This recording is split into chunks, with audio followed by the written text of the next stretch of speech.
ओम नमो भगवते वासुदेवाय। ओम नमो भगवते वासुदेवाय। ओम नमो भगवते वासुदेवाय। नारायणं नमस्कृत्यं नरं चैव नरोत्तमम् देवीं सरस्वतीं व्यासं ततो जयमुदीरये।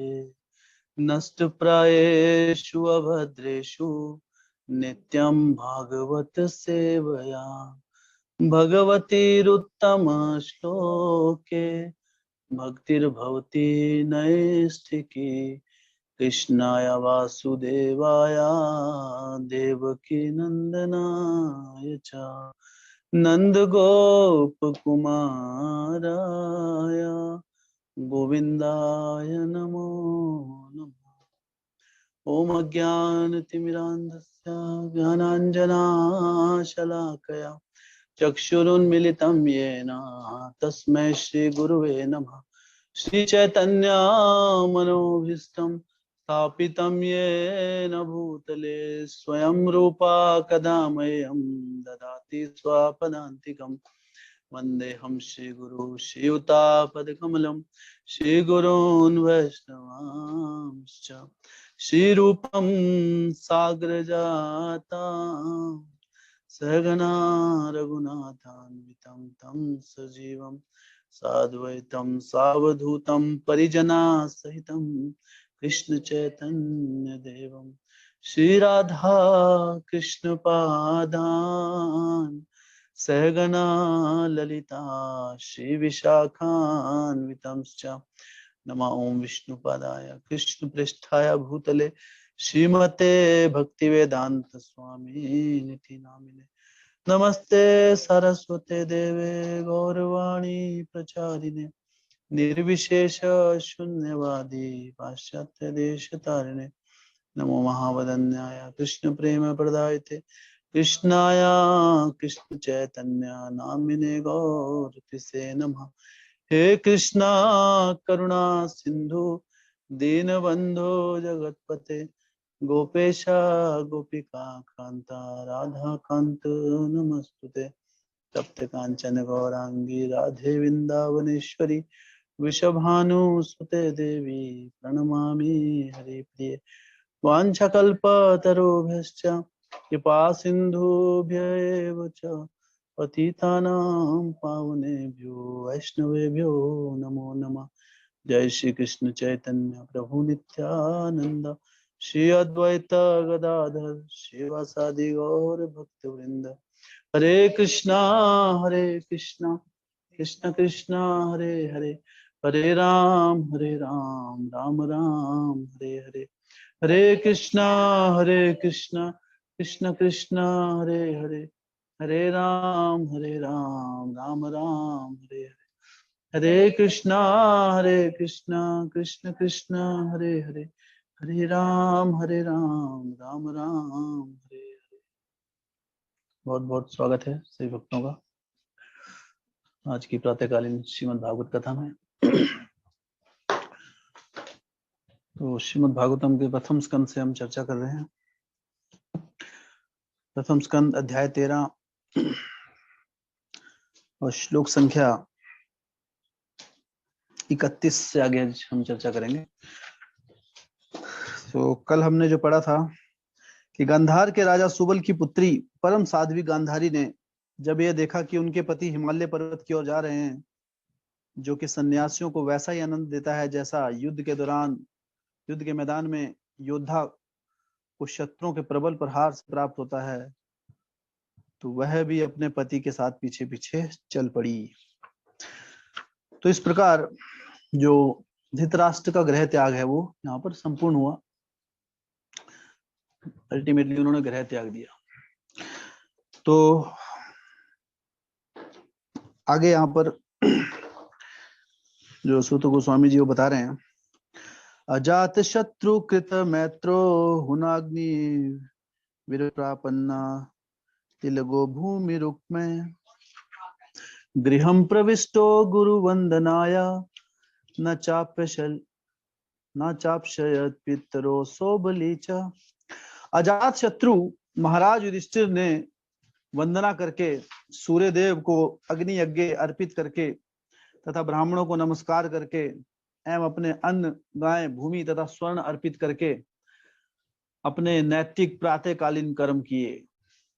तत्पश्चात वे गुरुजनों का अभिवादन करने हेतु राजमहल में प्रतिष्ठित हुए, किंतु उन्हें ना तो अपने ताऊ मिले और ना ही राजा सुबल की पुत्री गांधारी अर्थात ताई मिली।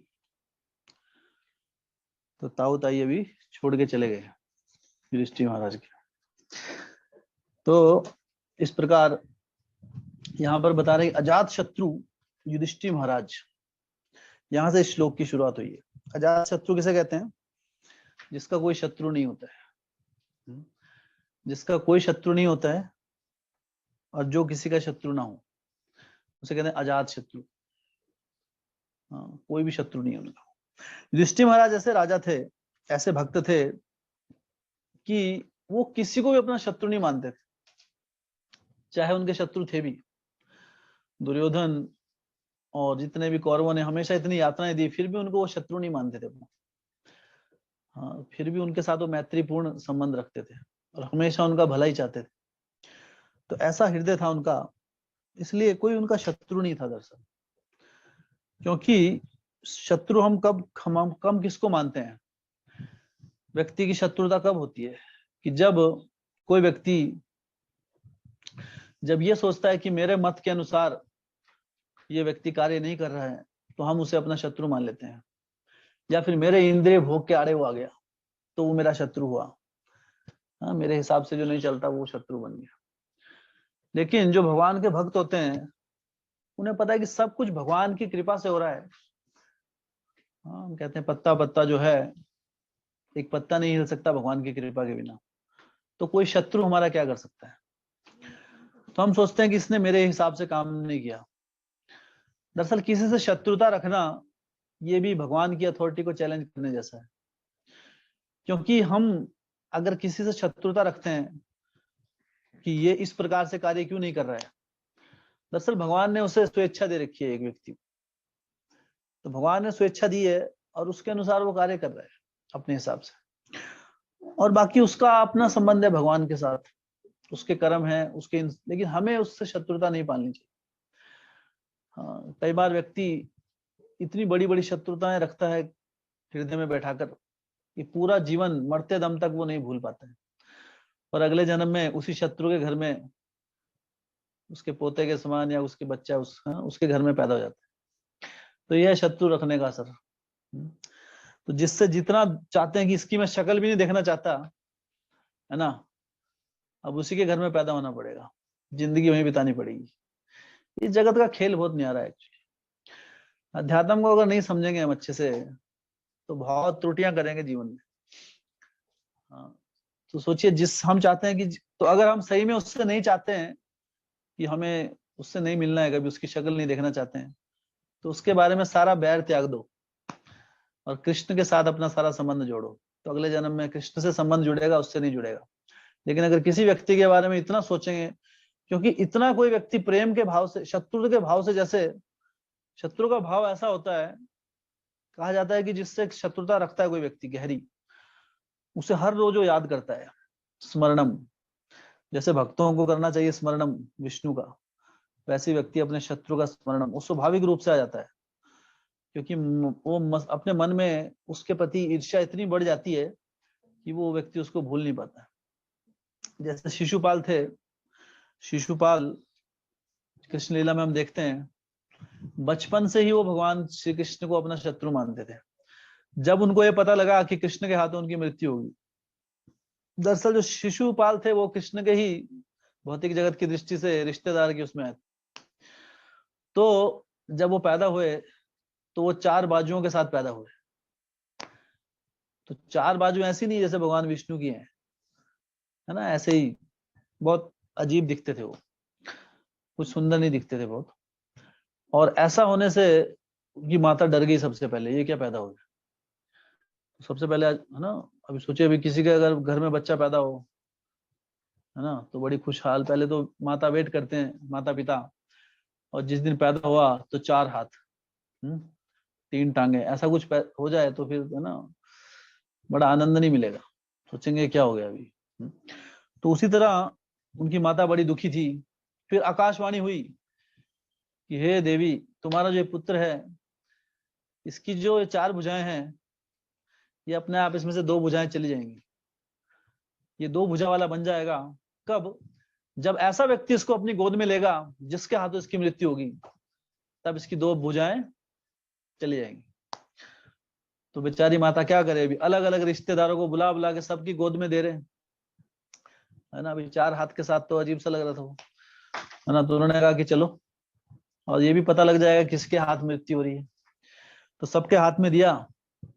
जब भगवान श्री कृष्ण की बारी आई, जैसे भगवान श्री कृष्ण ने गोद में लिया, 2 हाथ छूमंतर हो गए। और उसी दिन से शिशुपाल भगवान श्री कृष्ण का कट्टर वैरी बन गया। और पहली बार जो उसने, जब वो बोलने लगा, जब छोटा बच्चा बोलता है तो क्या बोलता है ना, मम्मी पापा कुछ तो बोलेगा, उसने क्या बोला, उसने भगवान श्री कृष्ण की निंदा की पहले शब्द से, और पूरा जीवन हर रोज भगवान श्री कृष्ण की निंदा करता था, और निंदनीय भाव से हमेशा भगवान श्री कृष्ण का स्मरण करता रहता। इसलिए वो कृष्ण को कभी भूल नहीं पाता था। बेशक निंदा करता था, लेकिन कृष्ण को नहीं भूल पाता। तो इसलिए अंत में मृत्यु के बाद उसे सायुज्य मुक्ति मिली। मुक्तियां भी अलग प्रकार की होती हैं, 5 प्रकार की मुक्तियों का वर्णन किया है शास्त्रों में। उसमें से एक मुक्ति होती है कि आपको भगवान की ब्रह्म ज्योति में लीन हो जाएंगे, वो भी एक मुक्ति है। लेकिन भक्त उस प्रकार की मुक्ति के लिए कभी आतुर नहीं रहता है। भक्त के लिए वो उस टाइप की मुक्ति तुच्छ होती है, लेकिन वो भी एक बड़ी मुक्ति है। हाँ, कहते हैं कि उस वो मुक्तावस्था में व्यक्ति बहुत अधिक आनंद में रहता है। तो वो भी एक स्पिरिचुअल प्रोसेस है। लेकिन कुछ समय के बाद जब वहां कोई संबंध नहीं होते, वहां पे सिर्फ क्या होता है, वहां पे सिर्फ शांति होती है, ओम शांति शांति। लेकिन वहां कितनी देर रहेंगे शांति में, तो उस समय आत्मा विचलित हो जाती है, और विचलित होने के बाद वो कुछ रिश्ता कायम करना चाहती है कि कोई तो मिले जिससे बातचीत करें। और जब ऐसा विचार आता है तो ब्रह्म ज्योति से पुनः व्यक्ति भौतिक जगत में गिर जाता है, और ये चलता रहता है। तो इसलिए ब्रह्म ज्योति से भी व्यक्ति गिर सकता है। इसलिए गीता में भगवान कहते हैं, न तद्भासते सूर्यो न शशांको न पावका यद् गत्वा न निवर्तन्ते तद्धाम परमं मम। कि मेरा जो धाम है, यद् गत्वा न निवर्तन्ते, वहां जाकर कोई वापस नहीं आता। लेकिन ब्रह्म ज्योति जो है, उसमें अगर कोई लीन हो जाता है, जो कहते हैं निराकार है भगवान, उनकी निराकार ज्योति में जो लीन होते हैं, उन्हें भी पतनते अधा, भागवत कहती है उनका पतन हो जाता है कुछ समय के बाद, क्योंकि वहां पर कोई रिश्ता कायम नहीं कर सकते वो। क्योंकि आनंदमयोभ्यासात, आत्मा का लक्षण है हमेशा आनंद की प्राप्ति करना, और आनंद आप अकेले बैठ के नहीं कर सकते। जब 4 लोग बैठते हैं ना, बातचीत होती है, कृष्ण कथा होती है, तुषंती चा रमंती चा, उसके बाद आनंद आता है ना। भक्तों के संग में जो आनंद आता है, अकेले नहीं आएगा भक्ति करने को। जब भक्तों के संग में कीर्तन करते हैं हम, उसका एक अलग आनंद होता है। प्रसाद लेते हैं एक साथ, हर सारे एक्टिविटी एक साथ होनी चाहिए। हाँ, ये तो भक्ति मार्ग की बात है, उसमें तो आनंद है ही। आप भौतिक जीवन में भी देखो, व्यक्ति को कोई भौतिक कार्य भी करने हैं तो भी कंपनी में आनंद आता है ना। ताश खेलने के लिए भी 4 पत्ते चाहिए, 4 आदमी चाहिए, एक आदमी नहीं खेल पाएगा, है ना। या कोई और कार्य करना है, कोई नशा करना है, तो व्यक्ति कंपनी में जाना चाहता है कि मिल के करें। हाँ, तो बुरे कर्म भी आदमी कंपनी में चाहता है, क्योंकि कंपनी में आनंद होता है। तो उसी तरह अध्यात्म में भी जब तक हमें संग नहीं होगा, संग में कार्य नहीं करेंगे, तब तक वो रस का आस्वादन हम नहीं कर पाएंगे। इसलिए हाँ, जो मुक्ति है, इसलिए भक्त जो है वो इस मुक्ति को भी, श्रीमद् भागवतम कहती है कि मुक्ति एक भक्त के आगे हाथ जोड़कर खड़ी रहती है। हाँ, लेकिन जो एक भक्त है उसे नकार देता है, क्योंकि भगवान की सेवा में इतना आनंद होता है, वो भगवान की सेवा के अलावा और कुछ नहीं चाहता। मुक्ति का अर्थ है भौतिक जगत के कष्टों से मुक्त हो जाना, और भक्ति का अर्थ है भगवान श्री कृष्ण की नित्य सेवा में, हाँ, अनंत काल के लिए भाग लेना। तो ये है भक्ति का लक्ष्य। तो इस प्रकार अजात शत्रु के बारे में हम यहाँ चर्चा कर रहे थे। तो जो शत्रु है, इसलिए शत्रुता रखना किसी से के प्रति ईर्ष्या रखना ये ऐसा है कि जैसे गरम गरम कोयले को लेकर, है ना, हाथ में लेकर घूमते रहे। जैसे हम किसी गरम कोयले को हाथ में लेकर घूमते रहेंगे कि जिसके प्रति ईर्ष्या है उसको मारेंगे हम उस कोयले से, लेकिन पहले तो खुद ही जलेंगे उससे। तो सबसे ज्यादा कौन जलेगा? जो ईर्ष्या रखता है। ईर्ष्या एक ऐसा अवगुण है, ये रखने वाला सबसे ज्यादा इसमें जलता है। जो ईर्ष्या रखता है सबसे पहले वो जलेगा। इसलिए ईर्ष्या का भाव नहीं रखना चाहिए। क्या होना चाहिए व्यक्ति को? भक्त को क्या होना चाहिए? अजात शत्रु। उसको किसी से शत्रुता नहीं रखनी चाहिए। तो अजात शत्रु महाराज युधिष्ठिर ने वंदना करके सूर्य देव की अग्नि, तो यहाँ पर नित्य कर्म बताए गए हैं कि क्या वो कर रहे हैं सुबह उठ के। तो इतने बड़े राजा थे, हर प्रकार की भौतिक सुविधाएं थी, लेकिन अपने जो नित्य उनके जो कर्म हैं वो उन्होंने नहीं छोड़े। नित्य कर्म से वो ब्राह्मणों की सेवा करना, भगवान को नमस्कार करना, उसके बाद वो दान, एक क्षत्रिय का एक और दायित्व होता है, वो दान करता है। और फिर तत्पश्चात गुरुजनों का अभिवादन करके राजमहल में प्रविष्ट हुए। तो राजा थे, वो राजमहल में प्रविष्ट होने से पहले पूर्ण रूप से अपने सारे कार्य करते थे। तो इसलिए भक्ति मार्ग में क्या है, चाहे हमारे कोई भी दायित्व हो, तो भी वो तो क्षत्रिय थे, उनका दायित्व क्या था? राजमहल का कार्यभार संभालना। लेकिन उससे पहले अपने वो जो उनकी बेसिक ड्यूटी है उनको नहीं भूलते थे। तो उसी प्रकार भक्त की क्या ड्यूटीज हैं?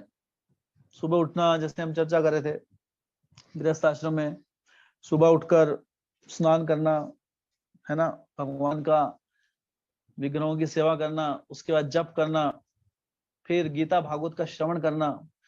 तो ये जो सारे कार्य हैं, सबसे पहले हमें इन कार्यों में लिप्त होना चाहिए, उसके बाद हमें आगे बढ़ना चाहिए। तो हमने गृहस्थ आश्रम श्रृंखला में भी कुछ चीजें पढ़ी हैं कि हमें क्या नित्य कर्म होने। तो यहाँ पे युधिष्ठिर महाराज के उदाहरण से हम समझ रहे हैं कि इतनी बड़ी रिस्पॉन्सिबिलिटी के बाद भी अपने नित्य कर्म नहीं भूलते थे। कई बार भक्त कहते हैं कि अरे तो इतनी जॉब हेक्टिक हो गई अभी, भागवतम में नहीं आ सकते हम। सोचिए, युधिष्ठिर महाराज से ज्यादा हेक्टिक जॉब नहीं होगी हमारी। युधिष्ठिर महाराज पूरे विश्व की मैनेजमेंट संभालते थे। हम कितनी मैनेजमेंट संभाल लेंगे? एक कंपनी में थोड़ा बहुत, कुछ एम्प्लॉई है हमारे, अगर हम मैनेजर भी हैं तो कितनों को संभालेंगे? उनकी मैनेजमेंट कर रहे हैं। युधिष्ठिर महाराज पूरे भारतवर्ष के, पूरे भूगोल के उस समय एकमात्र राजा थे। तो हर देश के हर जगह की मैनेजमेंट का भार उनके ऊपर था। लेकिन फिर भी वो सुबह प्रातःकाल उठने से नहीं, समय पर उठते थे, भगवान की सेवाएं करते थे, गुरुजनों की सेवा करते थे, श्रवण कीर्तन करते थे, और फिर बाद में राजमहल में प्रवेश करते थे अपनी ड्यूटी आवर्स के लिए, 9 से 5, जो भी उस समय टाइम था उनका। लेकिन इसका मतलब ये नहीं है कि अगर हमारे दायित्व भौतिक जगत में कुछ हो तो हम अपने नित्य शाश्वत धर्म को भूल जाएं। तो यहाँ पर हम देखेंगे आज, अभी जैसा हम चर्चा कर रहे थे कि हमारी क्या क्या ड्यूटीज हैं गृहस्थ आश्रम में, तो कोई भक्त रिपीट करेगा अभी? क्या सारे भक्त सो रहे हैं? जरा थोड़ा उठिए, जरा 2 बार 3 बार हरे कृष्णा मंत्र बोलिए जोर से। हरे कृष्णा कृष्णा कृष्णा हरे हरे, हरे राम राम राम हरे हरे, हरे कृष्णा कृष्णा कृष्णा हरे हरे, हरे राम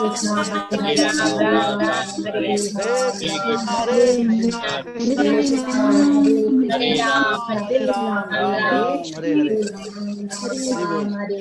बड़ा कुछ फर्क निद्रा देवी हो गई,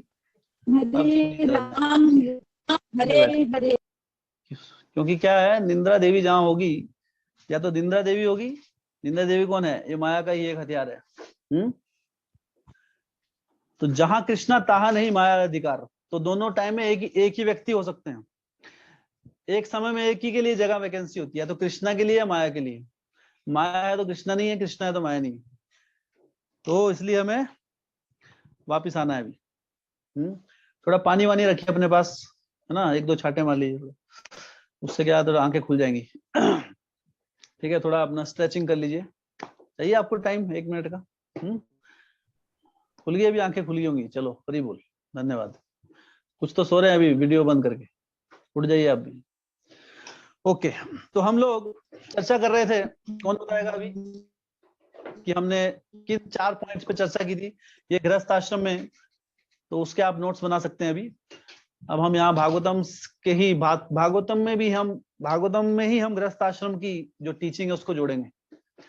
हाँ, अभी हर रोज भागवतम होगी, अलग से कोई गृहस्थ आश्रम पे क्लास नहीं है वैसे तो, क्योंकि भागवतम में सब कुछ है, गृहस्थ आश्रम के बारे में भी सब कुछ है, इसलिए आज ये वही श्लोक आ गया। देखिए, भागवतम इस प्रकार का लिटरेचर है।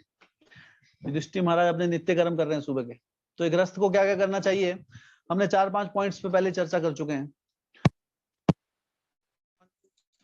रिकलेक्ट, फिर से कोई बताना चाहेगा कौन से हमने 5 पॉइंट पे डिस्कस की थी कि गृहस्थ आश्रम में। हरि बोल, बलजीत प्रभु जी बोलिए। हरे कृष्णा प्रभु जी। हरि बोल, हरे कृष्णा प्रभु। गृहस्थ आश्रम में रहकर हमें सबसे पहले सुबह जल्दी उठना है। उसके बाद हमने स्नान करना है।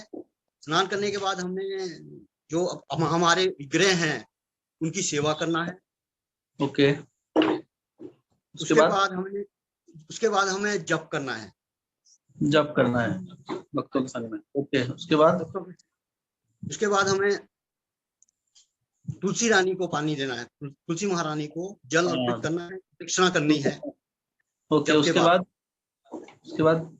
हमें शास्त्रों का श्रवण करना है। ओके, तो यहाँ तक हमने पढ़ा था पहले, है ना। बहुत बहुत धन्यवाद।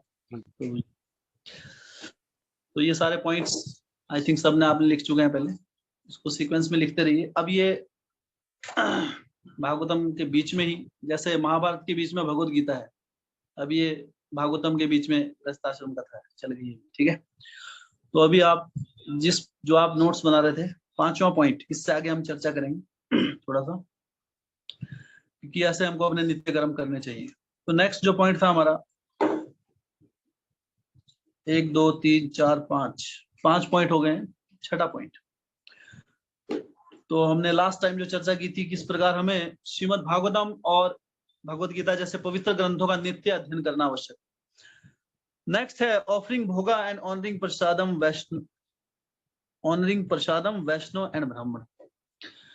नेक्स्ट है कि हमें भोग लगाना है, भगवान को भोग लगाना है। यह गृहस्थ आश्रम का 6वां कर्तव्य है।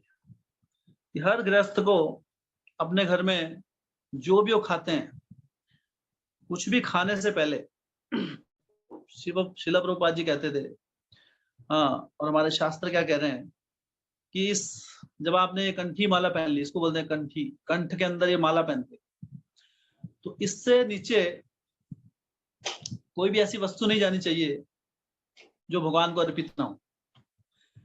हाँ, तो ऑटोमेटिकली जो भगवान को अर्पित नहीं हो सकती है ना, वो तो हम देंगे ही नहीं। तो बिना अर्पित किए भगवान को हमारे कंठ से नीचे कुछ नहीं उतरना चाहिए। तो अभी मैं जानना चाहता हूँ, दोनों हाथ खड़े करके बताइए, कितने भक्त इससे नीचे कुछ नहीं उतार रहे प्रसाद के अलावा। अच्छा, पहले पेज पे तो कोई नहीं है। दूसरा पेज, मनीष प्रभु हरि बोल, आशीष प्रभु हरि बोल, महान सगा प्रभु हरि हरि बोल, और इधर नीलम माता जी का आधा हाथ खड़ा है। हाँ, समझ नहीं आया पूरे, या तो 2 हाथ कीजिए या कुछ नहीं। कभी कभी हो रहा है इधर, ऐसा है कुछ। अच्छा, पर्सनली पूछना पड़ेगा। तो नीलम माता जी ने पूरा शुरू कर दिया वैसे घर में, लेकिन माता जी हम्बल है, बहुत नम्र है, तो इसलिए थोड़ा सा हाथ किया। उसके बाद और बस खेल खत्म। हाँ, इधर रीता माता जी हरि बोल, रीता माता जी, दीपक प्रभु कहाँ है? हरे कृष्णा प्रभु जी। हरे कृष्णा माता जी। प्रभु जी, बस वो जो ऑफिस पानी होता है बस उसका है, बाकी तो ले ही रही है। अच्छा, ऑफिस में क्या है? पानी पीते हैं ना प्रभु जी, वो घर से नहीं लेके जाती है, वही वाला पीते हैं। मतलब वो पानी पी सकते हैं आप, कोई बात नहीं, लड्डू बर्फी मत खाइए उधर, ठीक है? नहीं प्रभु जी, वो तो पहले ऑफर भी करने के लिए देता है ना ऑफिस वाले, फिर डिस्ट्रीब्यूट करता है सबके लिए। ठीक है, हरि बोल। पानी तो पी सकते हैं हम, भगवान को 3 बार हरे कृष्णा बोल के, लेकिन बाकी जो भी भोजन है तो ये हमको, तो और नेक्स्ट इधर और नहीं है और कोई भक्त? अच्छा, वंदना देवी जी भी करती हैं। ओके, हरी बोल, थैंक यू। तो अभी काफी भक्त हैं, उन्होंने शुरू कर दिया है। और जो अभी नहीं कर पा रहे हैं, जो कभी कभी लगा रहे हैं, ऐसे कितने हैं जो बीच में लगाते हैं? ऐसा नहीं, कभी लगाते हैं ऐसे। अश्विनी प्रभु भी हैं प्रभु जी हमारे, जो प्रसाद ले रहे हैं, भोग ले रहे हैं। प्रभु भी अच्छा दिखाएंगे। अच्छा, जो कभी बीच बीच में कभी लगा, दिन में एक टाइम लगाते हैं, अच्छा। हाँ, बलजीत प्रभु, कुलदीप प्रभु, बलजीत प्रभु एंड पुष्पा माता जी, कुलदीप प्रभु। नेक्स्ट इधर, हाँ, सोलंकी माता जी, कुशल्या माता जी, आप तो बस, हाँ, क्या हुआ, क्या समस्या है? छूट नहीं रहा, बसेरे नहीं छूट रहे आपसे? मुश्किल है, भंडारे छूट नहीं रहे। माता जी की थोड़ी समस्या है अभी। कोल्लावाला बोर्ड में इतने भंडारे होते हैं, चारों तरफ रोकना मुश्किल हो जाता है। तो अभी कीजिए माता जी, बहुत अभी आप सबसे काफी सीनियर भक्त हो गए आप, पहले दिन से भक्ति से जुड़े हैं आप, जामली मंदिर में जब शुरुआत हुई थी। और आपको तो रोक टोक भी नहीं है कोई, आप तो मालकिन है अपने हृदय की मालकिन। आपके हिसाब से सब कुछ होना चाहिए आपके घर में। तो है कोई इच्छा है पूरा अपनाने की, या फिर ऐसे ही चलना है जिंदगी भर? आज आपकी स्पेशल क्लास है। हाँ माता जी,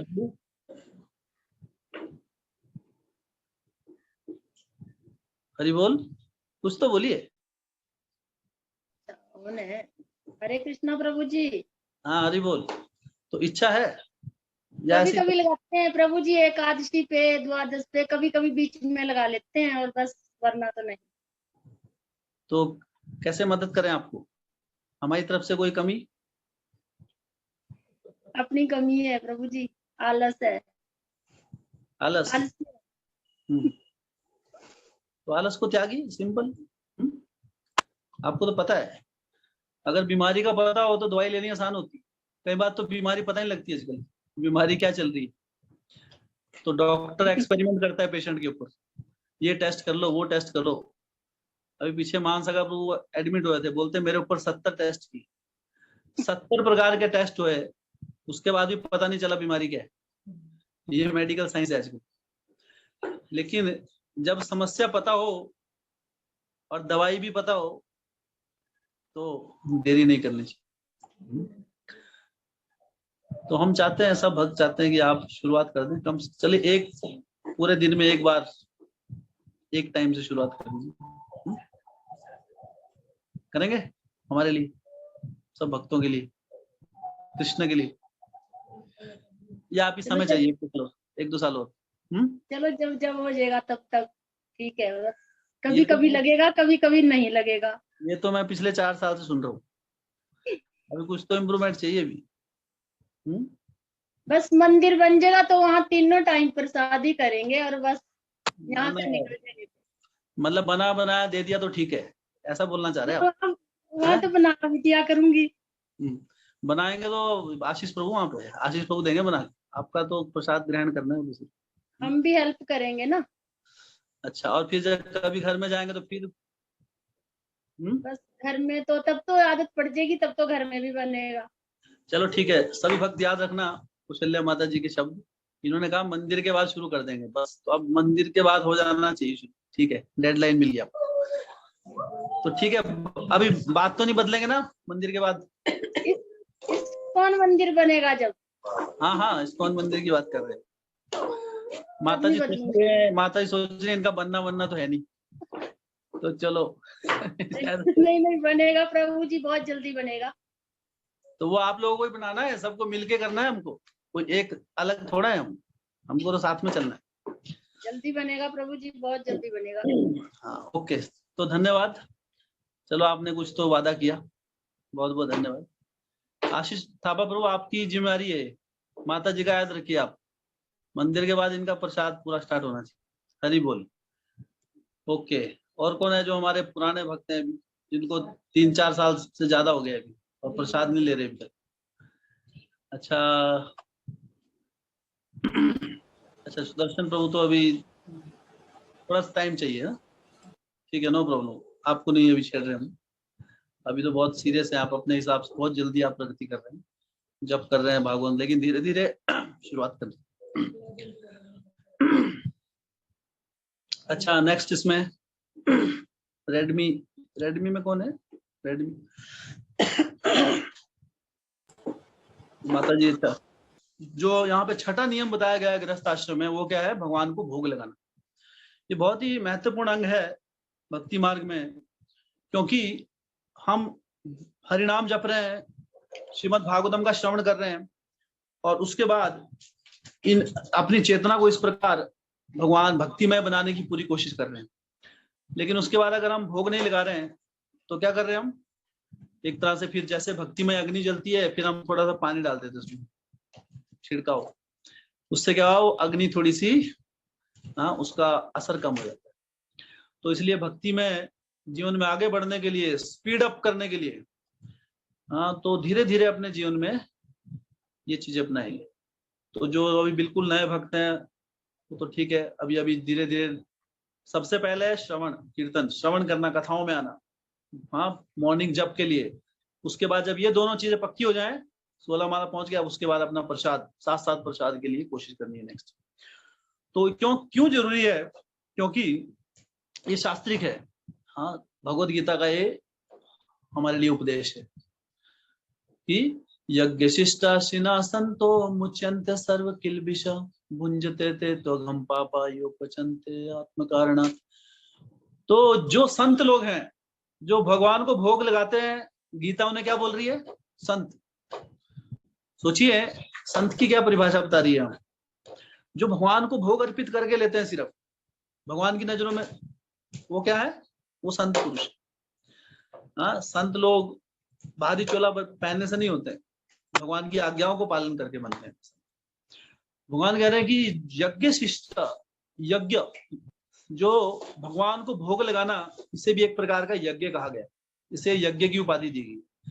यज्ञ शिष्ट, उच्छिष्ट, भगवान के उच्छिष्ट को ग्रहण करना, ये भी एक प्रकार का, उच्छिष्ट मतलब भगवान उसको खाएंगे, और फिर हम उसको ग्रहण कर लें, उसको कहते हैं उच्छिष्ट, भगवान का उच्छिष्ट। तो वो होता है प्रसाद। तो पहले हम भोग लगा रहे हैं, भोग लगाने के बाद वो क्या बन जाता है? प्रसाद। प्रसाद का दूसरा एक मीनिंग होता है, वो क्या होता है? कृपा। यस्य प्रसादा भगवत प्रसादो बोलते हैं हम, कि जो गुरु की कृपा है वो भगवान की कृपा होती है। यस्य अप्रसादा न गति कुतोपि। तो प्रसाद का दूसरा अर्थ क्या है? कृपा। प्रसाद सिर्फ एक भोजन नहीं है जो हम सिर्फ अपना पेट भरने के लिए कर रहे हैं। प्रसाद का अर्थ है भगवान की साक्षात कृपा। तो जब हम भगवान को भोग लगाते हैं तो एक तरह से हम भगवान की क्या कर रहे हैं?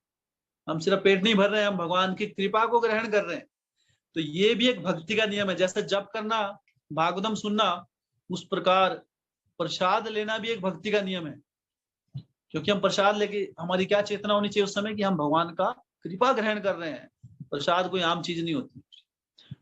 इसलिए हर दंपत्ति का गृहस्थ आश्रम में, हर आश्रम में, लेकिन हम यहाँ गृहस्थ आश्रम की चर्चा कर रहे हैं खासकर, अगर हमें आगे बढ़ना है, क्योंकि बाकी आश्रमों में ये लेना तो बहुत आसान है। कोई सन्यासी है, वो तो हमेशा मंदिर में है या भगवान की सेवा में लिप्त है, तो उनके लिए प्रसाद लेना बहुत आसान है।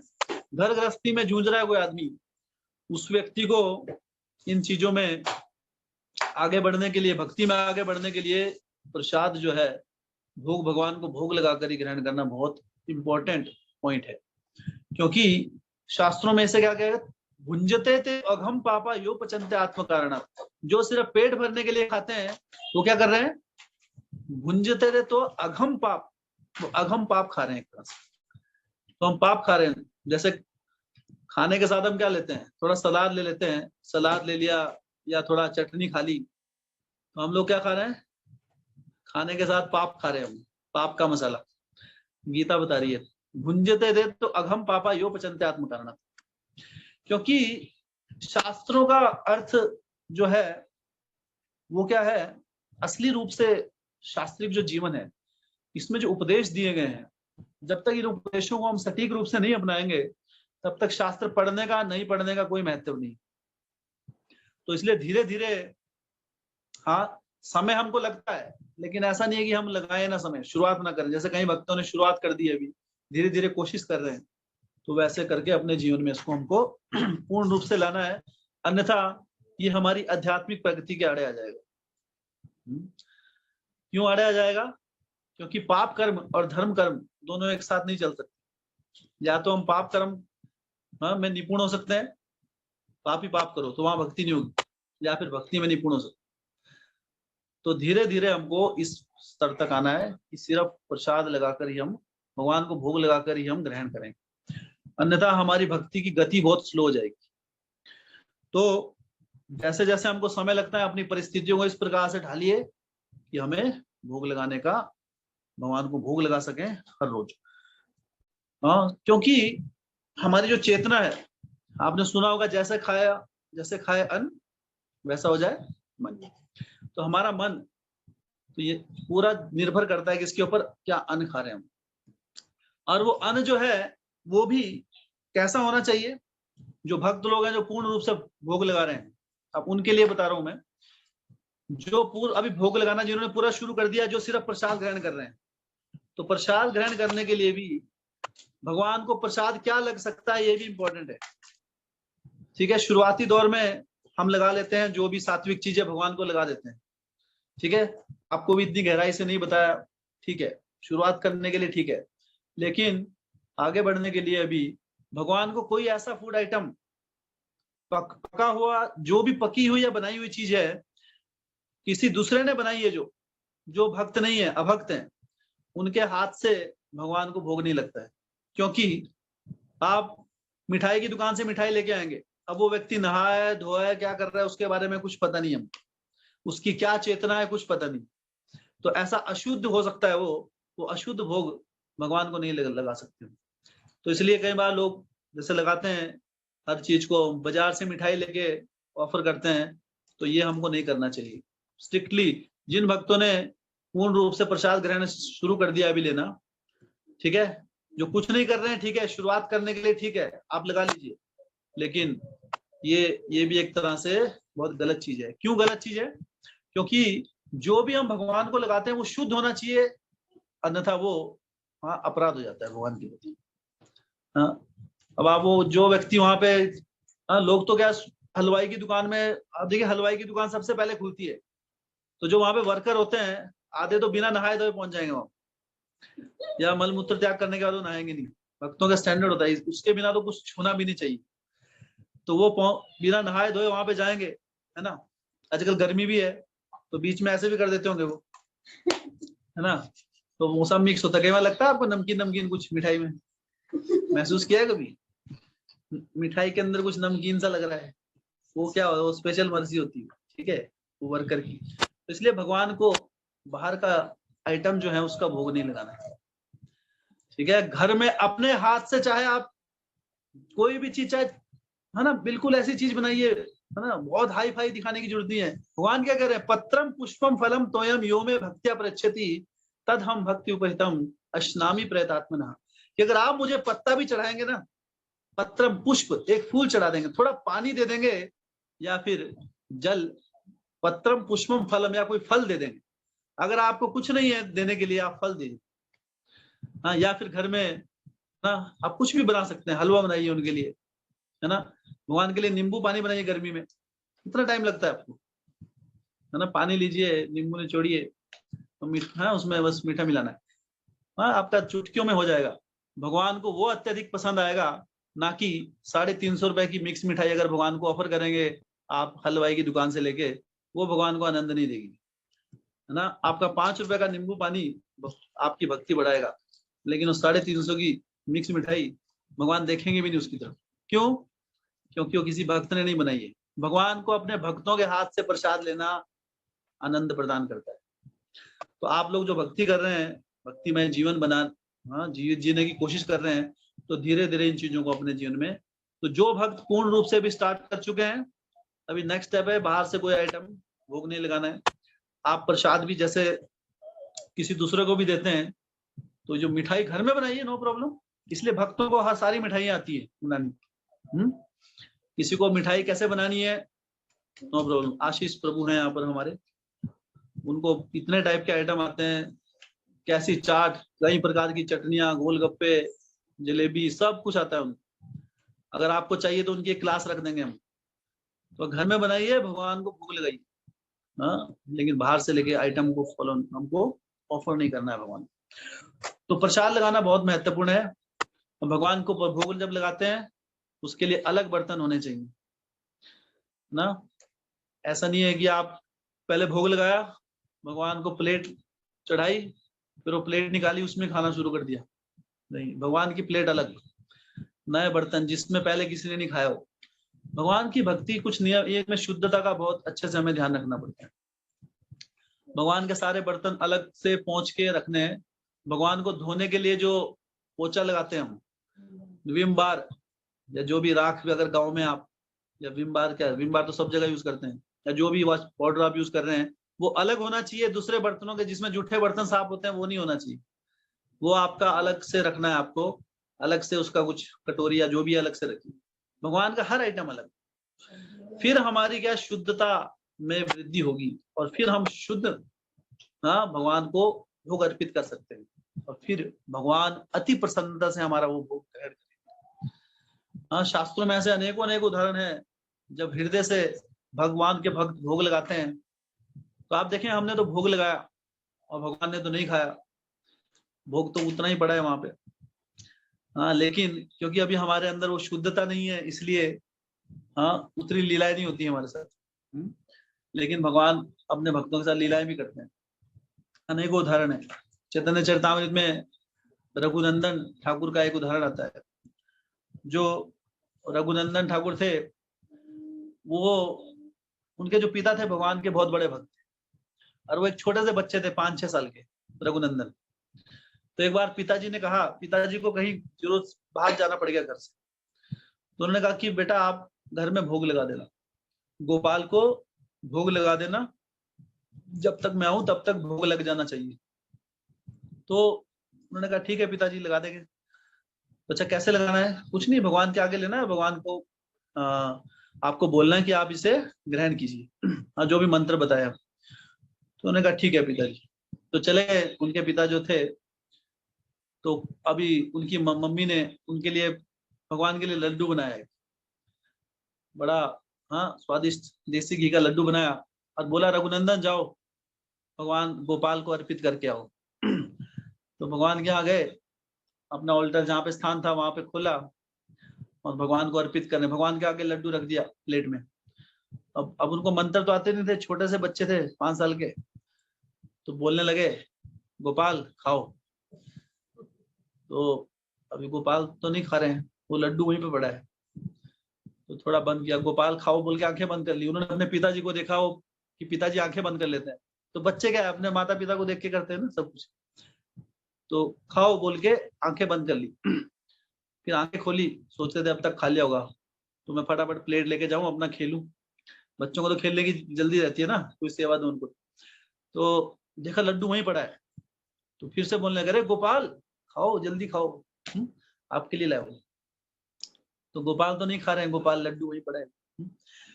तो फिर बार बार बोल रहे हैं गोपाल नहीं खा रहे, लड्डू वहीं पड़ा है। तो रघुनंदन थोड़े से निराश हो गए, है ना, कि अरे अगर ये भोग नहीं लगाया मैंने, गोपाल ने अगर भोग नहीं खाया तो पिताजी बहुत डांटेंगे। तो फिर प्रार्थना करने लगे गोपाल प्लीज खा लो, अब तो खा लो। रोने लगे, हाँ, कि गोपाल प्लीज, हाँ, लड्डू खा लो, मेरे पिताजी ने एक सेवा तो दी है जिंदगी में पहली बार, और आपने नहीं खाया तो मेरी सेवा जो पूर्ण नहीं होगी, पिताजी बहुत डांटेंगे, तो गोपाल खाओ। तो इतनी भक्ति भावना देखकर सरल हृदय से, दरअसल क्या होता है, जितने हम सरल होंगे, बच्चा बहुत सरल होता है, बच्चों को कॉम्प्लिकेट चीजें नहीं पता होती, उनको पता है कि कृष्णा खाते हैं। बच्चों को अगर ये बता दो कि अगर आप किसी भी मुश्किल में आएंगे तो आपको कृष्णा को याद करना है ना, तो बड़ा व्यक्ति नहीं याद कर पाएगा मुश्किल में, बच्चा याद करेगा। बच्चों को पता है फॉर्मूला कि हाँ, भगवान को याद करेंगे तो भगवान बचाते हैं। और इस सरल हृदय से प्रार्थना की गई करते हैं जब हम, तो भगवान हमारी रक्षा करते हैं। तो जब ऐसा रोने लगे वो भगवान गोपाल के आगे, तो क्या हुआ, आवाज आई, भगवान के विग्रहों से आवाज आई, अरे रघुनंदन मैंने खा लिया है, बेटा खा लिया है मैंने। बोले कहाँ खा लिया, यही तो पड़ा है अभी। अब बोले खा लिया। तो भगवान से बात करना शुरू, सोचिए अभी। तो रघुनंदन जो थे छोटे से बालक थे, लेकिन क्योंकि बचपन से भक्त के घर में जन्म लिया था, बहुत शुद्ध भक्त थे। तो भगवान आदान प्रदान करने लगे उनके साथ कि हाँ रघुनंदन मैंने खा लिया है, हाँ मैं कैसे भी खा सकता हूँ, मुझे खाने के लिए उसको उठाना नहीं पड़ता है, मैं अपनी आंखों से भी खा सकता हूँ, मैं अपने कानों से भी खा सकता हूँ।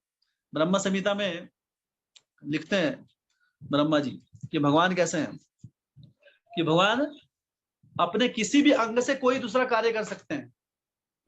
अंगानि यस्य सकलेन्द्रिय वृत्तिमन्ति पश्यन्ति पान्ति कलयन्ति चिरं जगन्ति यम श्याम सुंदरम अचिन्त्य गुण स्वरूपम गोविंदमादि पुरुषम तमहम भजामि। कि पश्यन्ति पान्ति कलयन्ति चिरम जगन्ति, भगवान क्या है, आंखों से अपने जो उनकी दूसरी इंद्रिय उसका काम कर सकते हैं। भगवान आंखों से खा सकते हैं, कानों से वो सूंघ सकते हैं, अपनी एक इंद्रिय से वो दूसरी इंद्रिय का काम कर सकते हैं। तो भगवान को खाने के लिए वो नहीं चाहिए कि जैसे हम फिजिकली हम तो मुख से खाएंगे, हम आंखों से नहीं खा सकते ना, लेकिन भगवान उस भोजन में से जो भक्ति भाव है उसको ग्रहण कर लेते हैं और जो बचा हुआ प्रसाद हमारे लिए छोड़ देते हैं, उसमें से पाप को नष्ट कर देते हैं और जो बचता है वो क्या बचता है, वो प्रसाद, भगवान की कृपा बचती है, उसे कहते हैं प्रसाद।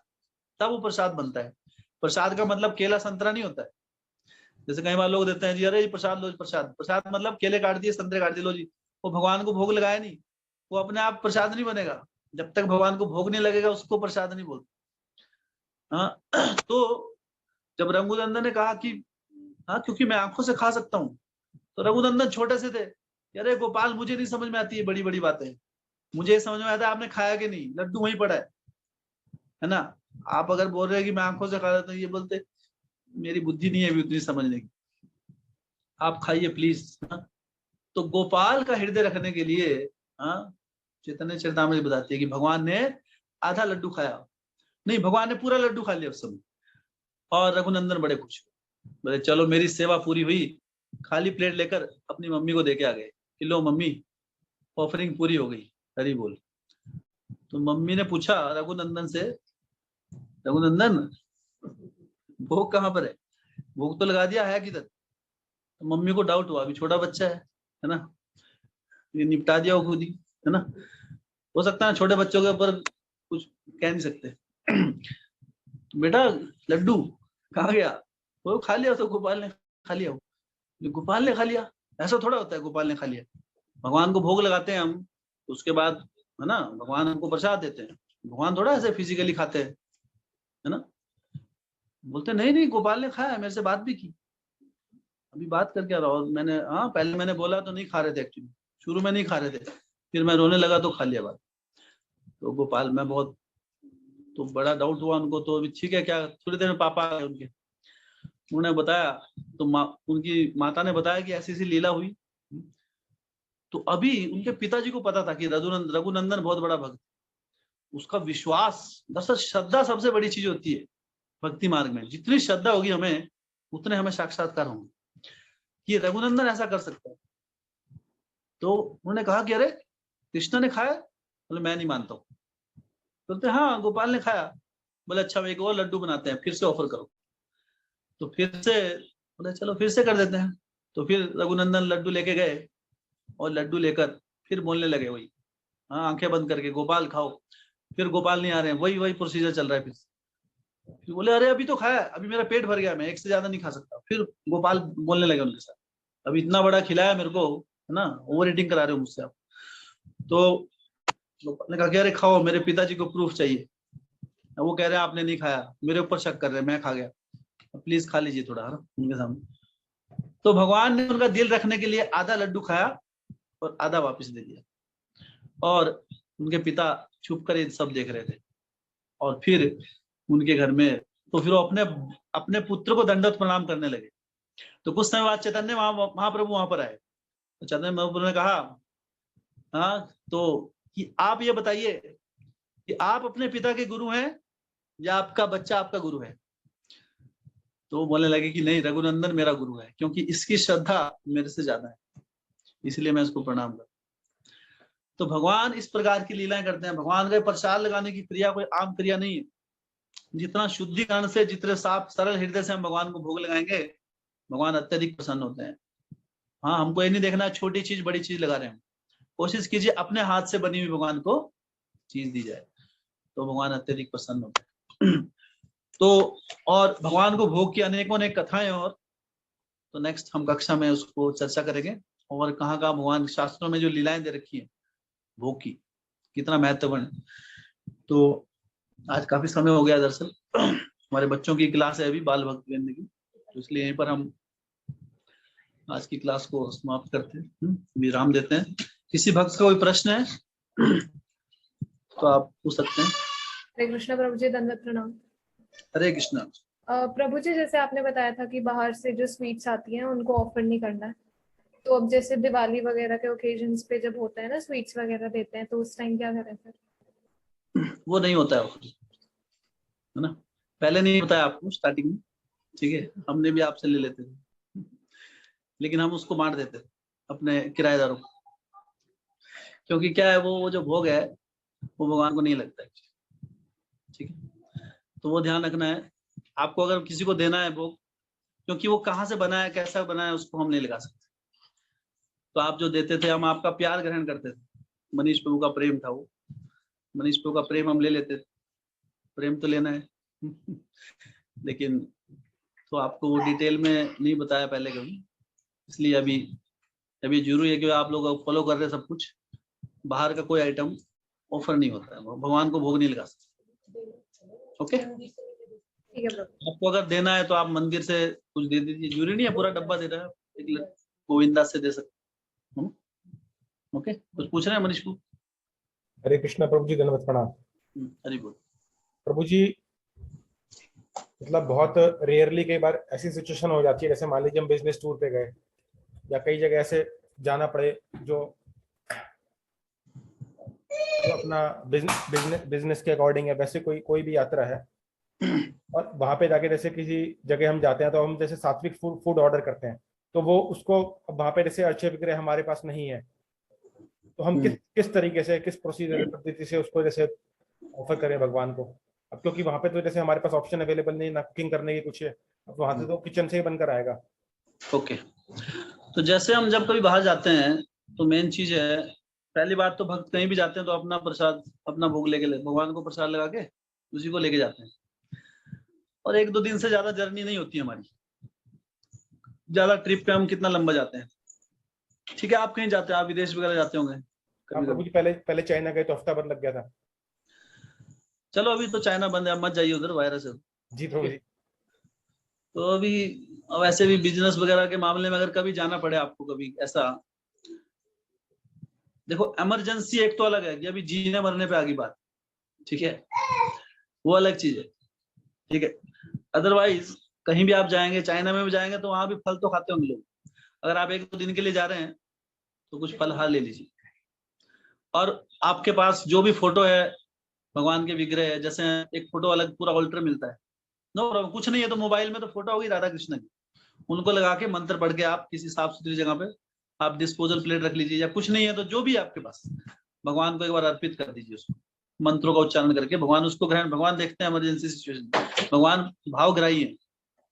हाँ, भगवान ऐसे नहीं है कि अरे मेरे घर में आपको घर में आके ही वो करना है, अब आपकी परिस्थिति जैसी है, भगवान देखते हैं कि हर परिस्थिति में क्या आप अपने नियमों का पालन करने की पूरी कोशिश कर रहे हैं कि नहीं, वो महत्वपूर्ण है।